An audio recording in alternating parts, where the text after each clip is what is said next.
And welcome, Hoosier fans, to another episode of Podcast on the Brink, your weekly dose of Indiana University basketball news and discussion.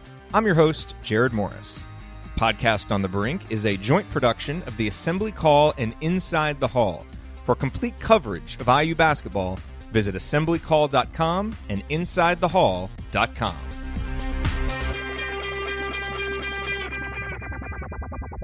Hey, so you might have heard about Blue Apron. That's the meal service company where they send you meals each week and they send you all the ingredients so it's ready to cook. Well, if you've been thinking about trying Blue Apron, go to insidethehall.com/Blue Apron and find out details for how you can get $30 off of your first order. And if you're interested in learning more and want to hear about my personal experience using Blue Apron, stick around for the end of this episode and I will share that story with you. And again, that URL is insidethehall.com/Blue Apron.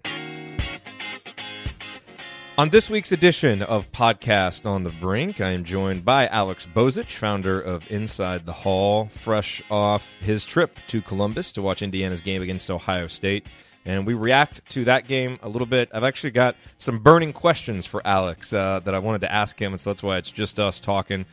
We talk about Indiana's struggles on the back ends of these back-to-backs. We talk about Devontae Green. Is it time to play the young guys? And we also talk about Romeo Langford a little bit. Alex had a chance to talk to Romeo's dad, Tim, and I get his impressions of that, and if it feels like there's any momentum here going in Indiana's favor. All of that and more on this week's edition of Podcast on the Brink.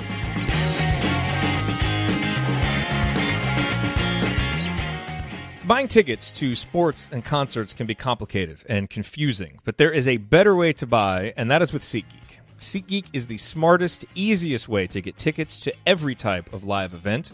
Whether you're searching for a last-minute deal, planning a night out, or need to find the perfect gift, SeatGeek helps you find the best seats at the best prices, fully guaranteed. There is nothing quite like seeing your favorite team or musician in person, and SeatGeek will get you closer to the action for a great value. I have the SeatGeek app on my phone.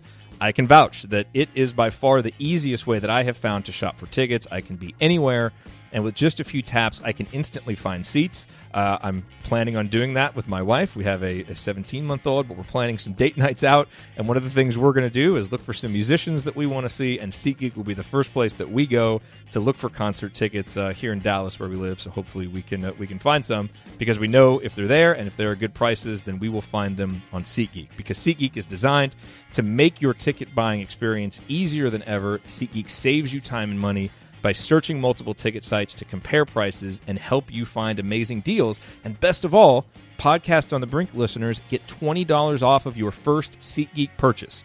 Just download the SeatGeek app and enter the promo code BRINK today, BRINK, for $20 off your first SeatGeek purchase.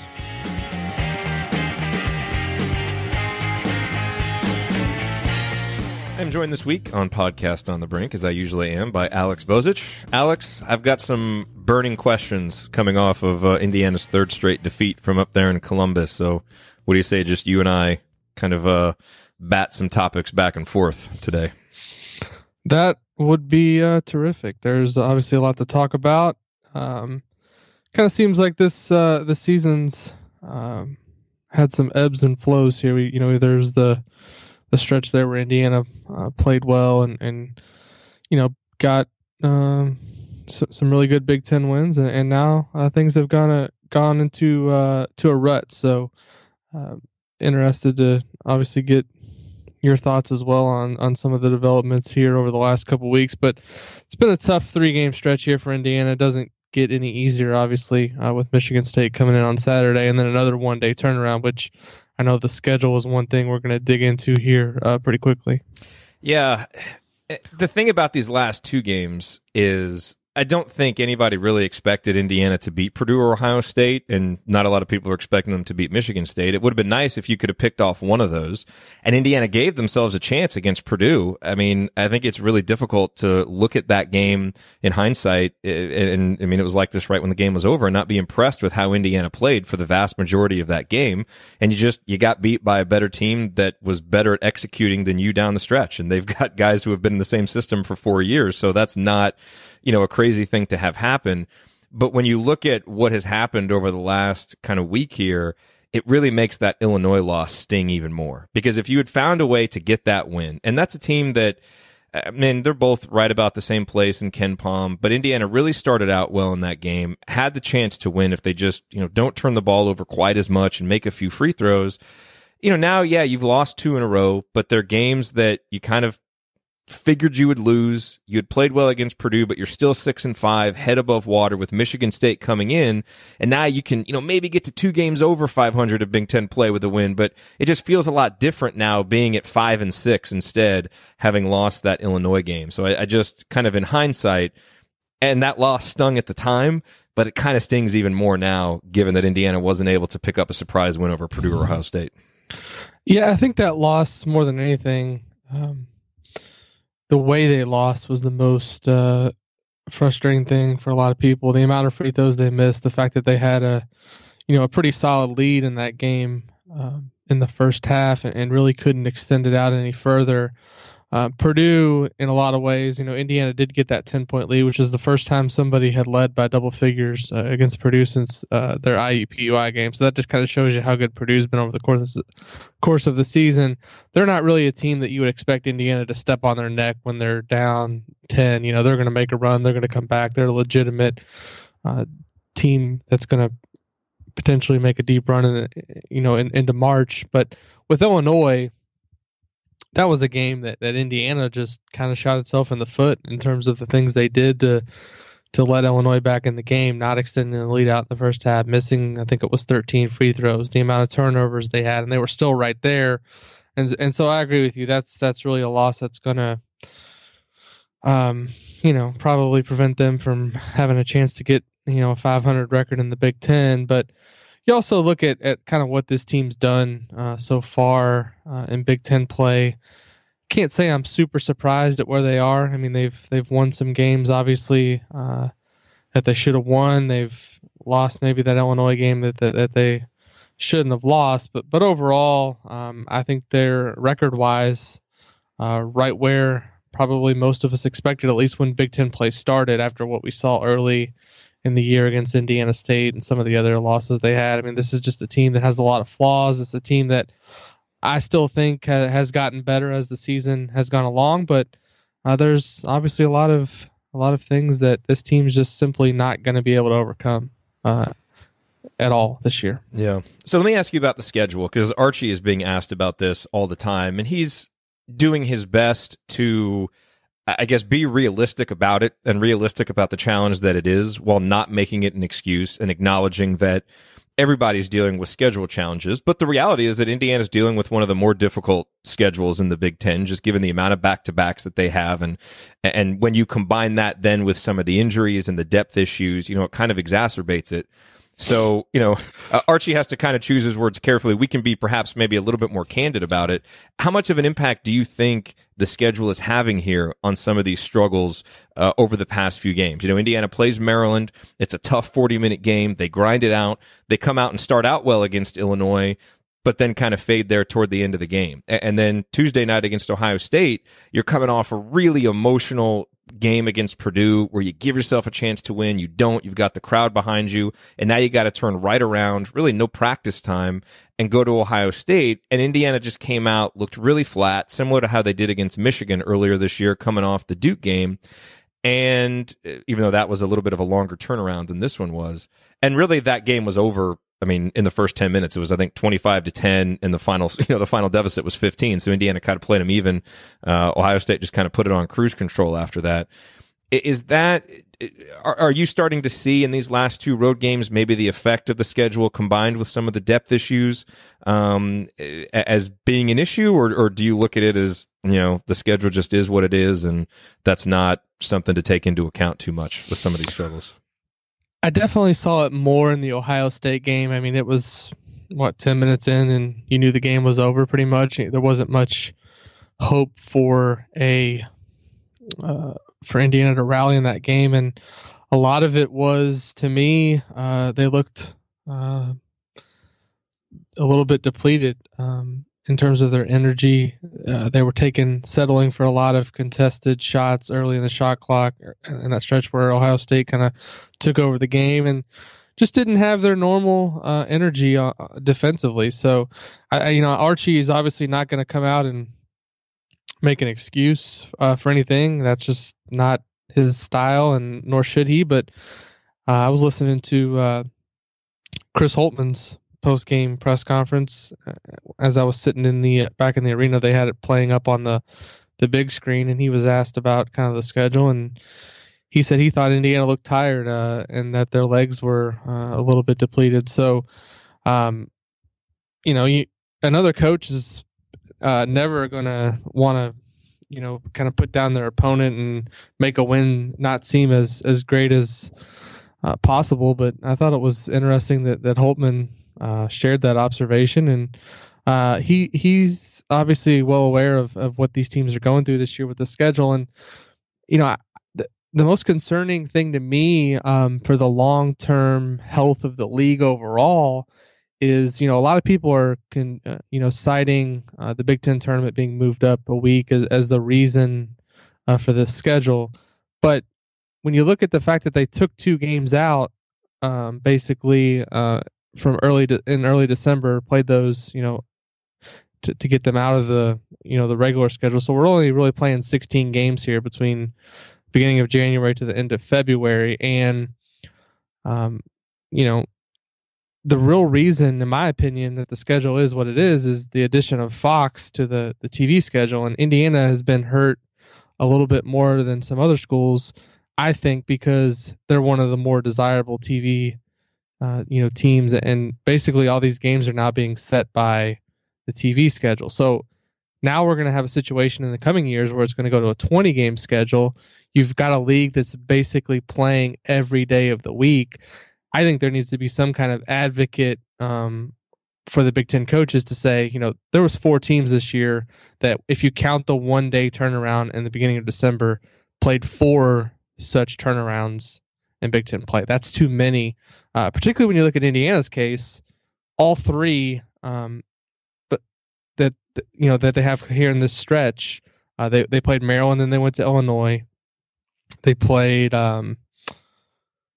Purdue, and then went to Ohio State, and then this coming weekend they're going to play Michigan State, and then go to Rutgers. That's brutal to have 3 of those in a row like this, and then every time the second game is on the road. So I'm actually a little bit more looking at big picture. I know everyone's concerned with the now and with the season, how things are going. I'm more interested to see how this plays out long term with the Big Ten. If they're going to go to a 20-game schedule, they've got to figure out a way to make this schedule work for the teams, because the last thing you want to do, especially for a league that hasn't won a national championship since 2000, is to run your teams ragged throughout the conference season.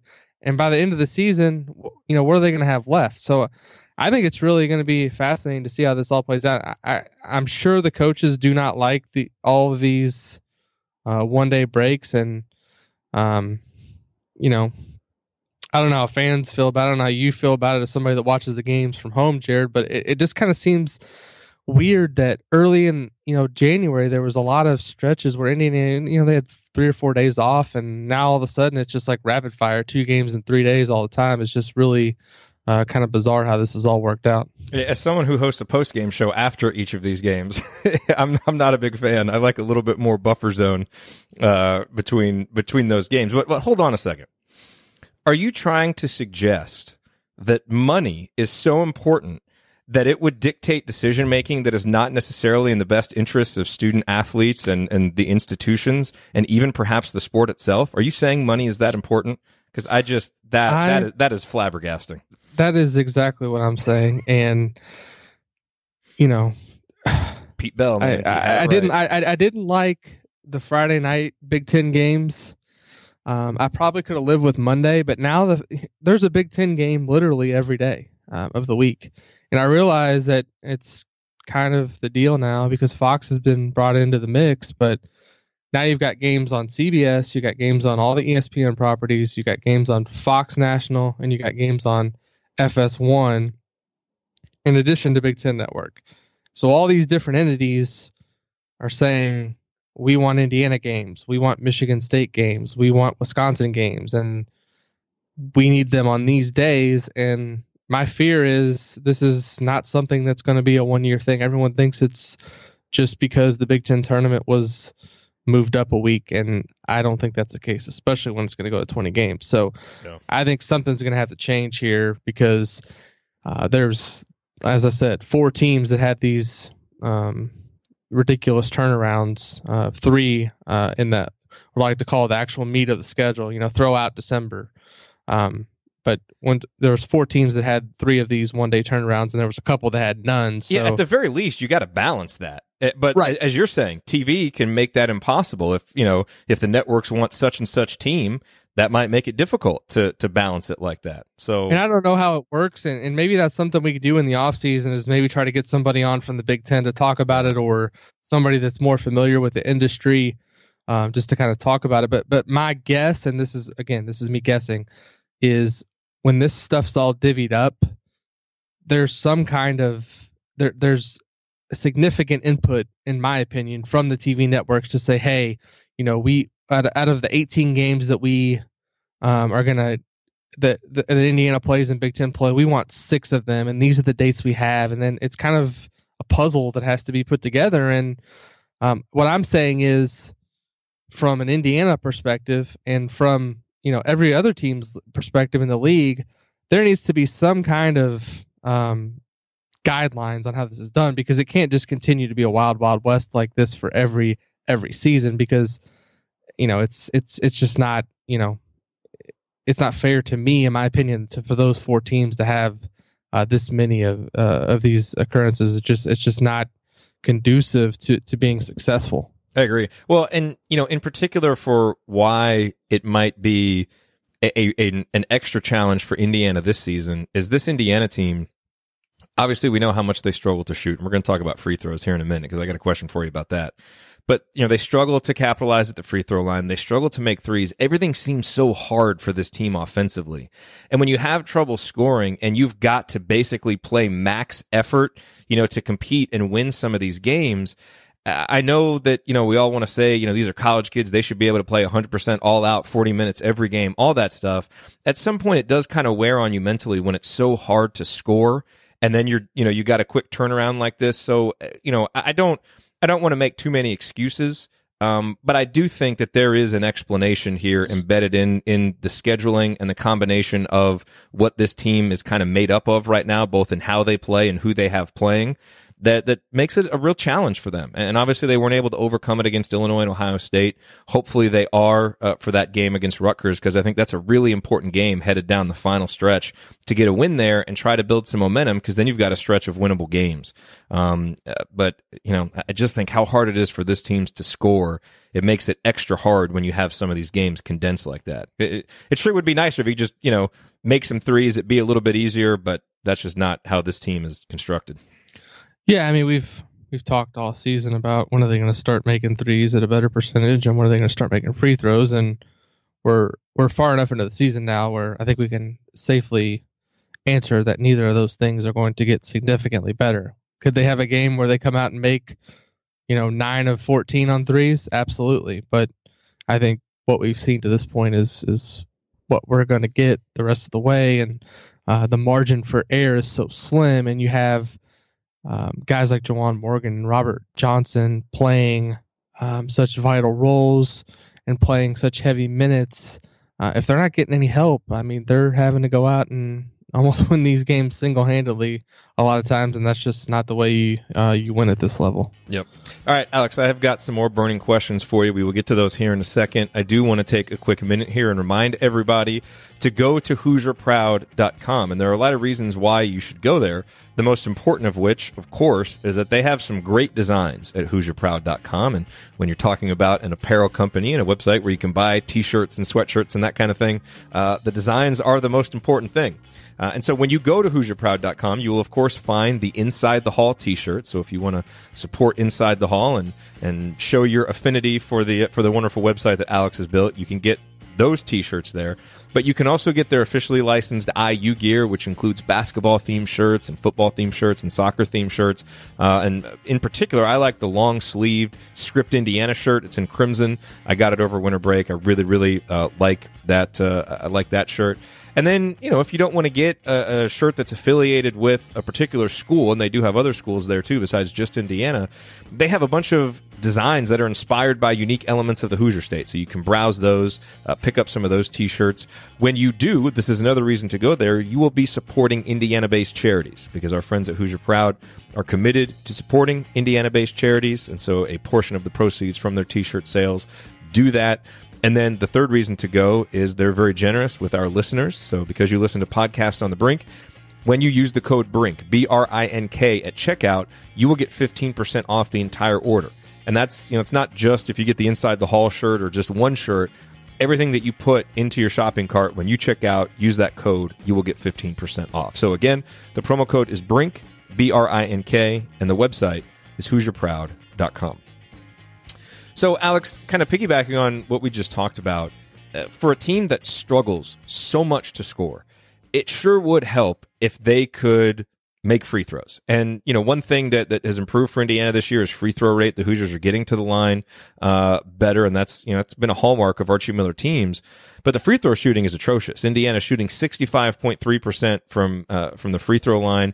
To give you some context, they are 326th in the country in free throw percentage. That's almost as bad as they are shooting threes, where they're 333rd in the country. So a real double whammy right there. But here's what I want to ask you about, because, look, you can maybe look at it as, okay, we just have kind of a bad free throw shooting team. This will all correct itself. I haven't, done any deep research, and I don't know if, John Gassaway or Ken Pomeroy or Bart Torvik or any of these guys have done any research on how much of an influence a coach has on free throw percentage. But if you go back and look at Archie's time at Dayton, most of his teams, outside of his first team at Dayton, which was really good from the free throw line, all of his teams after that, I think, were 180th or worse in the country in free throw percentage. And a lot of times they were deep in the 200s. And that was combined with a really high free throw rate. So they were getting to the line, but they weren't necessarily capitalizing. In 2017, they were 10th in free throw rate, but 215th in free throw percentage. 2016, 75th in free throw rate, but 293rd in free throw percentage. 2015, 4th in free throw rate, 208th in free throw percentage. So you can kind of see where I'm going here. On the one hand, guys who can bang down low and get to the free throw line might not always necessarily be the best free throw shooters, and that seemed to be the case at Dayton, where Kendall Pollard was a really important player for Archie, but not a good free throw shooter. So he took a lot of free throws, didn't make a lot of them, and that kind of brought down the percentages. But are you at all concerned that there is anything systemic with how Archie does things, or that this just isn't a big focus for him, that this free throw issue is going to be something we're going to have to deal with for many years? Or do you look at this as, look, let's just back off a little bit. It's his first year. Let's, let's move forward and hope that it gets corrected, and you're not as concerned about it from the long term? So it's a lot to process. Sorry, a lot of good points that you question. made. I've been thinking about this a lot, if you can't tell. I have seen the numbers, and I don't particularly know what to make of them. I do, I don't want to say it's a trend, but you do look at the teams that he coached at Dayton, and you look at this Indiana team, and as a head coach, he hasn't had great free throw shooting teams. However, I think a lot of it could be due to personnel, in terms of just at Dayton not having as skilled, as talented players as maybe he's going to have access to at Indiana. As a reason, maybe it's going to improve as the season goes along. Maybe there's some type of fatigue factor involved with maybe the style that he plays, that these guys are playing so hard all the time. Does that have anything to do with how they shoot from the line? But I don't really know if there's any takeaway that I can give you that's going to provide any explanation for it, other than wait and see if it's a trend a season from now. I don't think it's getting better this year. I do think there's a little psychological piece to the struggles with this team, because Archie has brought up the fact that he's noticed, they miss a couple early, and then it almost seems like it's contagious. And I have observed that a little bit. Just watching the games up close, it doesn't seem like guys are getting up there and shooting with any confidence. It's almost like they're dreading going to the line a little bit. So Robert Johnson looks painful sometimes shooting. Right. For me, it's a wait and see. But I also think the more talent you get, the better players that you have, the better you're going to be shooting free throws. It's also a little bit on guys to emphasize and get in the gym and work a little extra on it if you're not shooting well. But I don't know that. I just don't know how much to pin it on coaching. And is it a coach's duty to stay after every day and shoot 100 free throws with every play? I don't know exactly like how it works anywhere else or have any frame of reference on how these things usually go. But I would say the main thing to watch going forward, they should have better talent, better players, and better depth maybe, so they're maybe not as reliant on guys to play so many minutes. Yeah. Other than that, I think it's obviously a concern at this point, something that bears watching, but I don't know that we can make any big picture judgments right now. Yeah, and I didn't really see anything else looking at other coaches. Like Jay Wright, for example, at Villanova, they are always good at free throws. I mean, going back to his first season. Then you look at Tom Izzo at Michigan State, and they are all over the place. Sometimes they're in the 300s, sometimes they're up high. Sean Miller, obviously his brother, they've been in the top 20 the last 2 years, basically in the top 100 4 out of the last 5 years. So at least we know it's not like a familial thing. Like the Millers just don't believe in free throw shooting. Well, I mean, a lot of it too is like getting the right person to the line, right? Yes. It doesn't do you a lot of good to get a guy 8 or 9 free throw attempts a game if he can only make 40%. Yep. And a lot of times this year, Juwan Morgan hasn't shot it particularly well. And I'm not saying Indiana should go to Juwan Morgan less. He's obviously their best player by leaps and bounds. And if they're going to win, they have to have him. But, he's getting to the line a lot and he's not making a great percentage. And so that has a lot to do with where the numbers are. A guy like Devontae Green, I think, is one of the, I don't have the stats in front of me, but just off the top of my head, he's probably one of the better free throw shooters on the team, but doesn't get to the line as much. So yep, he's shooting 73%. Juwan's shooting 64%. So, and Robert and Josh Newkirk, they don't get there very much, but their percentages are okay. So yeah, right. So okay, that concludes free throw talk. Hopefully, that is more than we talk about free throws for the next 10 years combined. But it's been a big issue. We might have an off-season episode on maybe we what will. makes a good free throw shooter, because there's going to be a long off-season and we'll have plenty to talk about. That's true. Look for that in late June. Yes.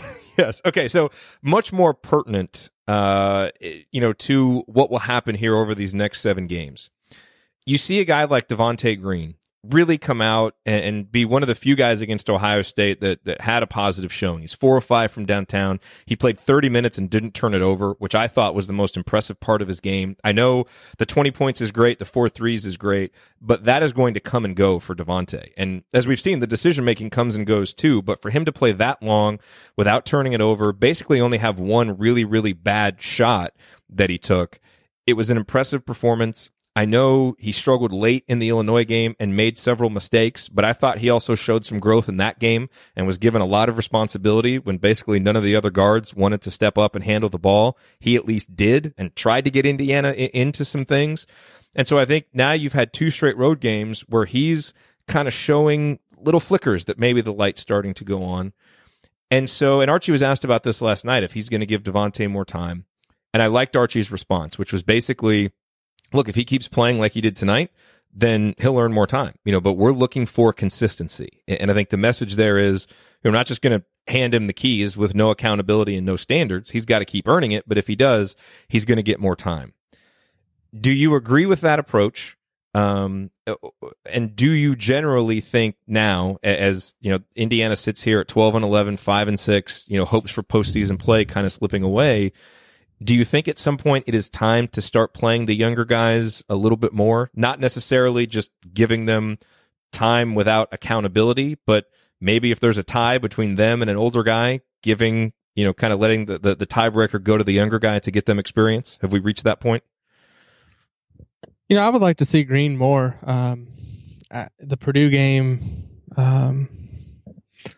was one, obviously, where your margin for error was so little and you couldn't afford turnovers because it was, such a tight game in the second half where maybe he wasn't as comfortable with going with Devontae, where last night the game kind of got away from him a little bit and he gave him, a little bit more of a leash. But at some point, I think guys like Al Durham and Devontae have to start playing with a little bit more consistency if they want to get sustained playing time. And I think last night was a great step in that direction for Devontae. The biggest thing for him, I think, is just slowing down because he's a talented player. He can do things, but it always seems like he's just in too much of a rush to kind of do something when he gets out there. It's almost like he overcompensates sometimes because he's maybe looking over his shoulder. Is he going to get pulled out if he makes a turnover? He's afraid of getting pulled. Now, Archie Miller's a guy that's going to pull you if you make a stupid turnover, but he's got to just play a little bit more under control, a little bit more methodical in his decision making because with the way Indiana plays, it's not like it was under Tom Crean where it's get the first shot you can. It's let's probe a little bit, let's move the ball around, let's try to get the best shot we can, but let's also take a little time off the clock. It's not a run and gun type of system, and that's probably how Devontae's been playing for most of his life. So it's an adjustment for him, but I thought he showed a lot more maturity last night. Now, obviously, the game wasn't really ever in question when he was doing a lot of the things that he did, but it's still good experience for him. But in terms of the minutes and how they're distributed, we don't see a lot in practice. Obviously, we don't see any practice. We don't know which guys are putting in extra work. We don't know which guys are playing well in practice. All we have to go by really is what we see in the game. So the guy has a great game like last night, and all of a sudden people are going to be calling for him to play in front of Josh Newkirk. He was asked a question in the press conference last night. I'm not sure if you saw it. Terry Hutchins asked, is it time to start Devontae? And it's like, yeah, he has a great game, but the game before he only played 4 minutes total. So it's not like these guys really have the body of work for a coach to have the trust in them to say, hey, you're my guy now. So it's a learning year for all these guys, especially the younger ones. You hate that for Robert Johnson and you hate that for Josh Newkirk because they're seniors and they want to go places. This is their last chance, but these younger guys have to kind of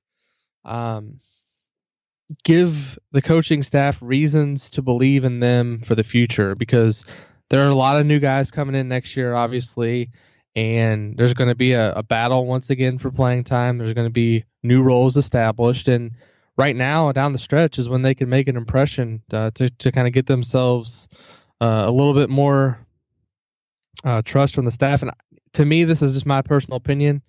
I think Devontae Green for the long-term future of Indiana is important because right now I'm not seeing a ton of guard depth in the future on next year's roster. As it stands today, I see Devontae Green, I see Al Durham, and I see Robert Fennessy as guards on this team next year. Now, could that change with certain decisions that could be made in the next couple of months? Obviously.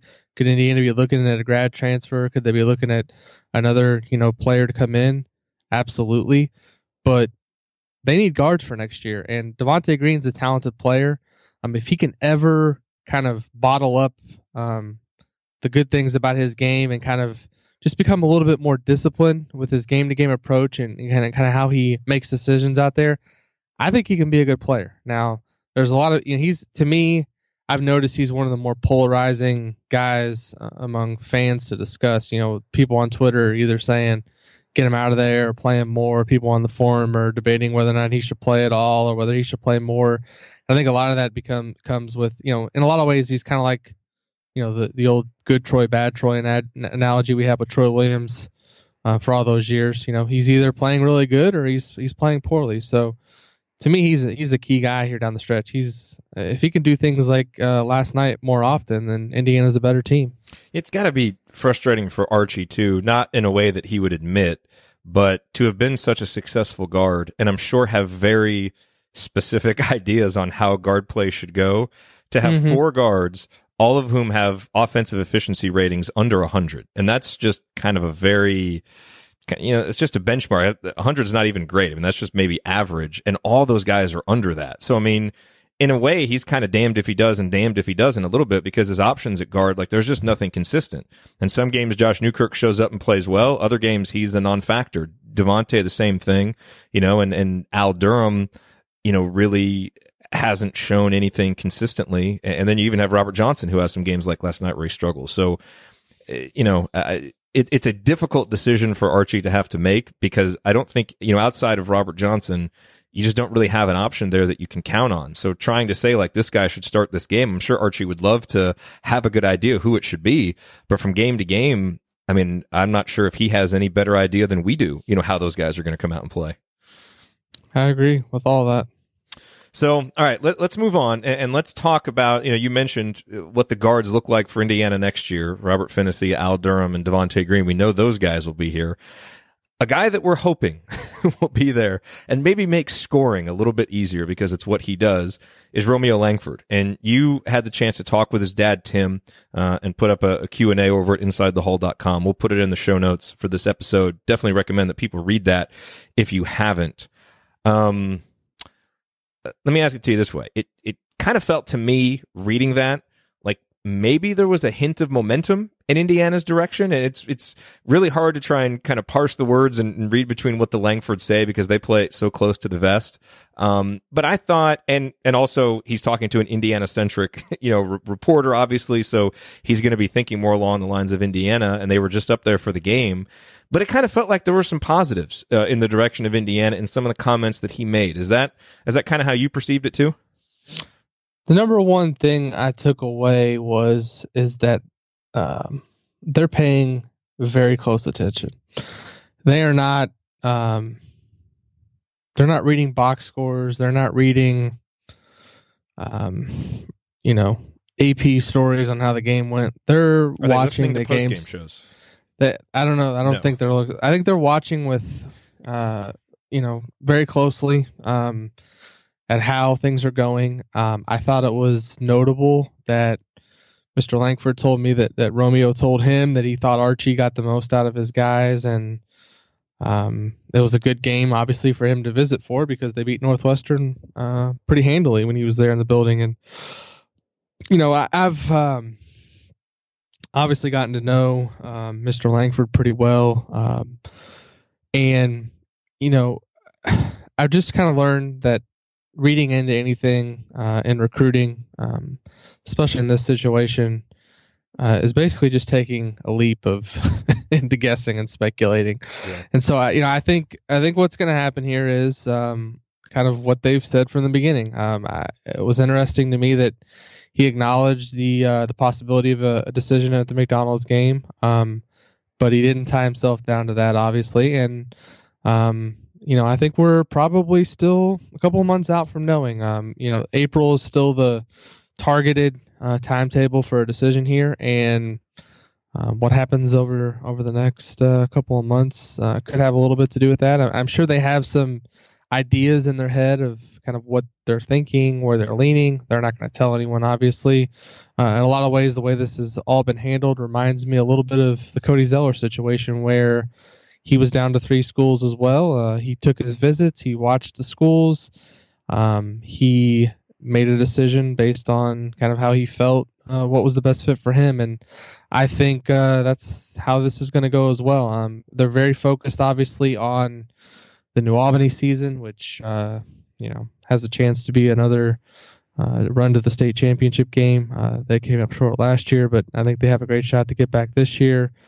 And Romeo is just a different kid and I think it's a good thing, because he doesn't let any of this get to him. He's, after the game ends, he comes out of the locker room, he talks to the media, he talks to the people there at New Albany that gather every game to basically just have a chance to get a couple of seconds, a couple of minutes with them, to get an autograph, to have their kid pose for a picture. He realizes that these are very much once in a lifetime opportunities for a lot of these young kids. This is something that they're always going to remember, no matter if Romeo turns out to be, an NBA All-Star, or if, he never makes it to the NBA. I mean, people have the thing that's hard for people to understand that aren't from New Albany, and I guess this gives me a unique perspective on this because I was born in New Albany. I graduated from New Albany in 2000. There's really never been anything like this in this part of Southern Indiana. There's been some great players obviously come through here. Pat Graham went to Floyd Central. Sharon Wilkerson won Mr. Basketball, went to Jeff, and obviously things didn't turn out well for him at IU. But this is just a different situation altogether because of, one, how humble this kid is, two, how good he is, and three, how he handles everything. It's just really been cool for me to see. Anytime there's been a game basically and there hasn't been a conflict of IU, I've been going just because I realize there's never going to be anything like this again. And there's so many people I talk to that want to know where he's going. And I hope ultimately that he makes the best decision for him, and that wherever he goes, people support him, because this is not a situation where there's a kid who's strung anybody along. This is not a situation where a kid has just, kind of kept Indiana in the mix. So for the optics of it, I think this is a situation where he's really trying to figure out what he wants to do.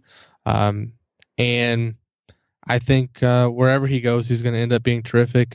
People should still follow him to see how his career turns out. Obviously, it'd be great for Indiana fans if he ends up in Bloomington, but I'm just impressed with how the family's handled all this, because there's a lot of situations you can point to with great players who have let things get to their head. You let the wrong people get involved. You're going to prep schools, and then before you know it, 5 years from now, you're playing in Europe somewhere, and you wonder where it went wrong. And I don't think that's going to be the case with Romeo Langford because of the way that they've handled this, and that's a credit to his parents and also a credit to him, because it'd be easy for him to feel like, hey, I've made it. I'm gonna go play my 1 year in college, and then I'm gonna be in the NBA, and that's just not how he's approaching it. He's continuing to get better, and he's just been a really a great thing for the city of New Albany. So it's been a lot of fun to watch.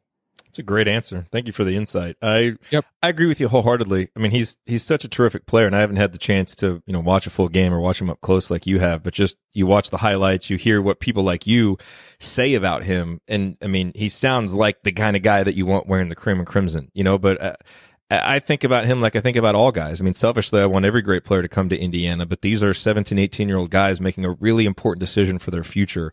And if Indiana isn't the right fit, I wouldn't want them choosing Indiana. I want them going where they want to go. And especially a guy like Romeo, I mean, he's a Hoosier. I don't live in Indiana anymore, but I still consider myself a Hoosier. And he's a guy that I'm going to watch and cheer for, no matter where he goes, because I think he's shined a really great light on high school basketball in the state of Indiana. And that's something that's still special to a lot of us. And that's why I think, especially a guy like him, for Indiana fans, you want him to come to Indiana, but he really seems like the kind of guy that if he doesn't, you wish him well and you root him on wherever he goes. So, yeah, just to kind of give people an idea of just how closely people are watching him this season. I think I've had at least 2 or 3 texts, a couple emails this week asking. They play a game Saturday at home against Columbus East. It's in the afternoon. I think it's a 2 p.m. game. And I've had people, at least 4 or 5 people this week, asking me how to get tickets to the game, because their season tickets were sold out, and they have a waiting list, obviously. And the only way people can get tickets basically is if the opposing school, who I think it gets like an allotment of 300 or 500 a game, turn any back in.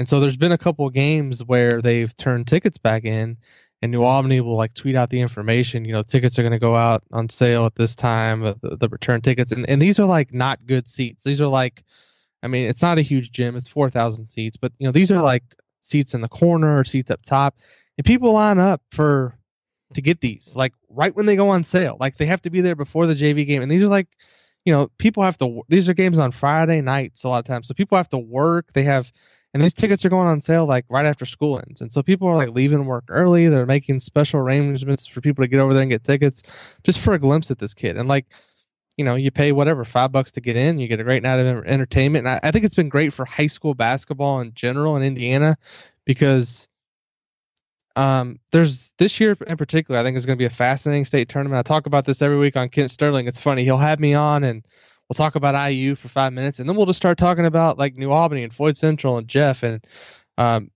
it's been awesome for high school basketball, and I hope it's something that continues in the future. I hope Indiana continues to produce great talent. I think one of the biggest criticisms I can give of Tom Crean's Indiana program towards the end was they haven't had a Mr. Basketball come to IU since Cody Zeller. I mean, you talk about kind of losing the state. I think one of the keys to recruiting well in Indiana is you got to get the best players from Indiana coming to IU consistently.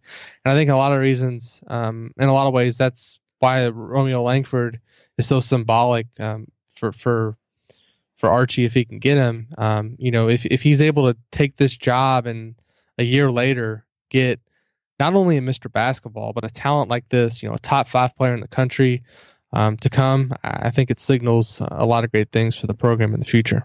No doubt about it. Well, I've got some other burning questions, but I think that's probably the best spot to end on. That was a great discussion of Romeo. Yep.